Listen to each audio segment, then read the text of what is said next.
You're listening to the Angela Henderson Online Business Show, episode 359. Hey there, you amazing human, and welcome to the Angela Henderson Online Business Show, the podcast that is designed for female entrepreneurs who want to make more money in a way that is in alignment for them.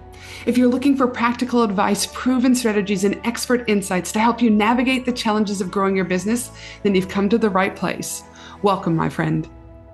I am your host, Angela Henderson, a proud Canadian living in beautiful Australia, and I'm a business coach, consultant, and strategist who has helped thousands of women around the world build successful businesses.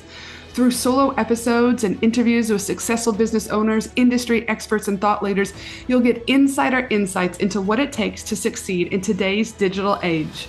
Whether you're struggling to scale your business, looking for ways to boost your productivity, or seeking ways to overcome the challenges of being an entrepreneur, this show has everything you need to succeed and more. So subscribe, pop your headphones on, and get ready to creating the business and life you deserve today by allowing the Angela Henderson Online Business Show help you create a winning strategy, develop the right mindset, and build lasting wealth.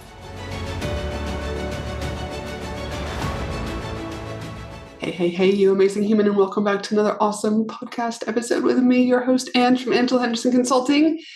And, sometimes I have podcasts planned, and then other times something really juicy happens inside of my paid programs, and women adore it. And that happened today inside of my mastermind, where there was a really strong theme on the call around overwhelm.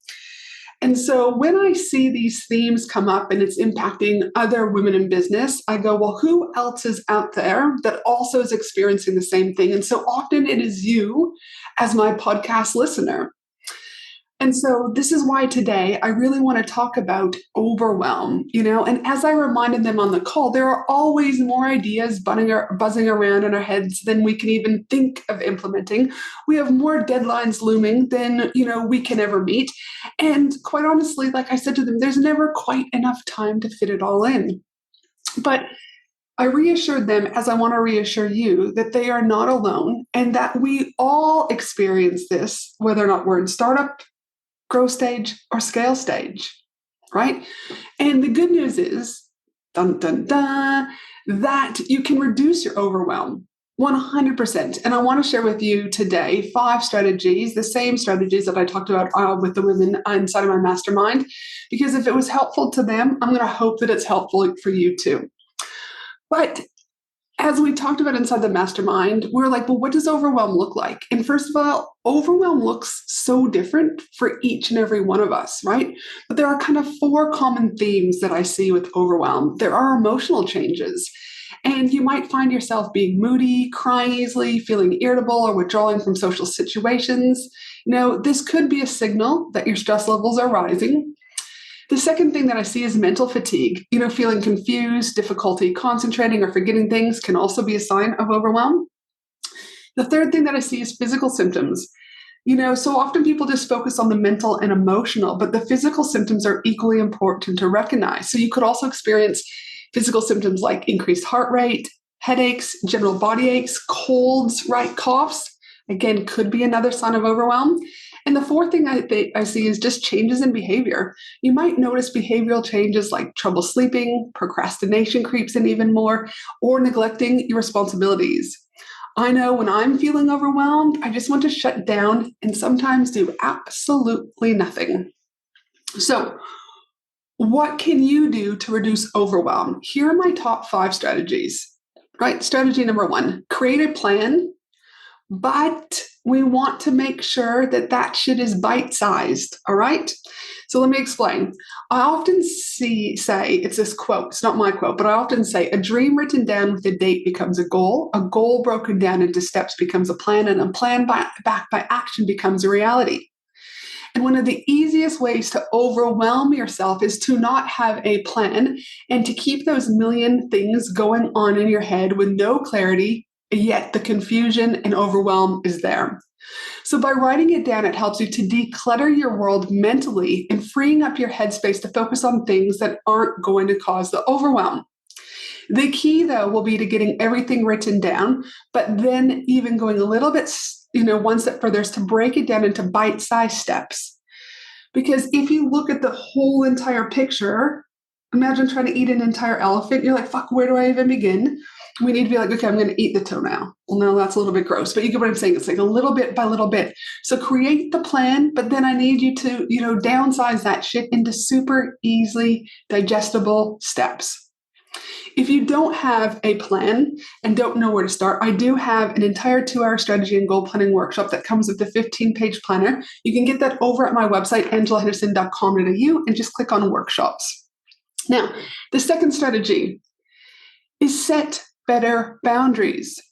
When you don't have clear boundaries in both home life and business, you can end up feeling overworked, resentful of your clients, resentful of your partner, resentful of your team, resentful of your family. Be okay with putting your boundaries in place. I read a quote once that said, every time you break a boundary, you like yourself a little bit less. So be okay to say to your clients that these are your working hours. Be okay to say to your partner that they can't not help out around the house. You have to be okay with putting boundaries in place, right? I also know that there's a direct correlation that the more you people please, the less money you make. So where do you need to change this? Because the reality is no one else is going to do this for you. It's up to you to stick to your own rules and train people around you to respect them so that you can run a business, but also enjoy your life outside of the business, right? So I encourage you to write out your boundaries also. So the next time someone breaks them, you don't need to get overly emotional and overthink things. Just be like, nope, they broke my boundary, and this is what I'm going to say to them. The third strategy in regards to reducing overwhelm is learn to delegate and outsource. Accept that you can't do everything on your own, even when you run a one-person shop. Delegate tasks that don't require, your unique expertise or that someone else can handle more efficiently. So whether or not it's hiring a freelancer for specific projects or outsourcing admin tasks, right, home tasks like cooking, cleaning, or delegating anything significantly, that will help you to reduce this overwhelm is going to be key, right? So learn to delegate. Now, I often hear, I don't have money to delegate. I can't outsource. And I always say, again, a little bit of bullshit, because if you can afford to get your hair done, if you can afford makeup, if you can afford clothes, if you can afford wine, if you can afford to get your nails done, right? You can afford to travel, you can afford insert whatever. You can afford to stop doing that for a little while and take that money and allocate it to an outsourcing person. All right.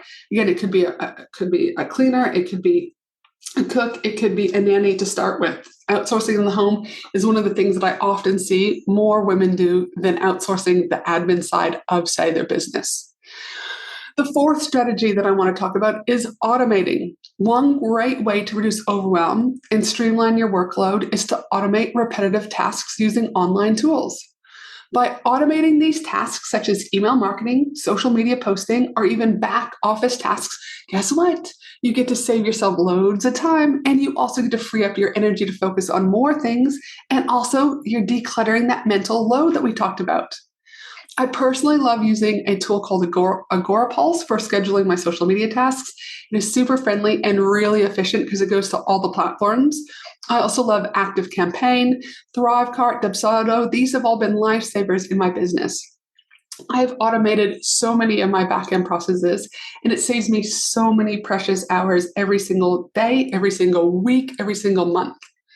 Again, automation can be a real lifesaver for those looking to optimize their workflow while at the same time reducing that overwhelm. The fifth strategy, and something that I've done for many, many years, is make business friends and create a support network. Being a small business owner can get lonely and feel isolating at times, especially when you are a solo business owner without a team around you. Having that support network is crucial of people, so that you can turn to them when you're stressed, who will also be there to support you when there are issues that you face as a business owner. But it can also just be hugely comforting and, to know that you've got this safe space to vent, share ideas, and just to not feel alone. Again, there are a million ways to make business friends and get that support network. Go to local business groups, for example. Facebook groups are a really great way if you don't like to do in person. Reach out to other businesses that you follow on Instagram to start making, a friendship that way. Join, start working with a business coach, aka me, if you wanted to. Join a mastermind. I've got 2 of them, depending on when you're at in business. Also there are retreats that people do.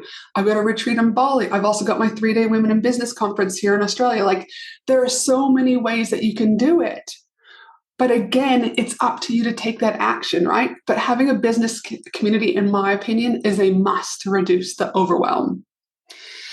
So there are my 5 strategies. And the benefit of implementing these 5 strategies is once you start to reduce your overwhelm, you're going to start to see some benefits that you haven't seen in a while. For example, improved focus and productivity, better work quality. You're less burnt out and your relationships are better, which means your morale and confidence is better, right? And you're achieving more. I don't believe in work-life balance, but you're achieving the ability to be more present when you're either at home or in life, right? Or in business, sorry. So there you have it, my friends. 5 strategies to help reduce the overwhelm in your business and what you can do. So create a plan, but bite-size that shit down. Set better boundaries for yourself. Learn to delegate and outsource. Automate. And again, in my opinion, make business friends to create that support network that you need. I hope that you found this podcast helpful today. Always remember, if you can, please, please, please leave a review. I absolutely love reading your reviews. And also, it does take time to produce this podcast. I'm doing it for almost 6 years. So reviews are great. But for now, I hope you have a beautiful day, no matter where you are in the world. And if you do need any assistance, want to attend any conferences, or come to Bali, or join my mastermind, or do a workshop, make sure to head to angelahenderson.com.au. Thanks for listening to the Angela Henderson Online Business Show, www.angelahenderson.com.au.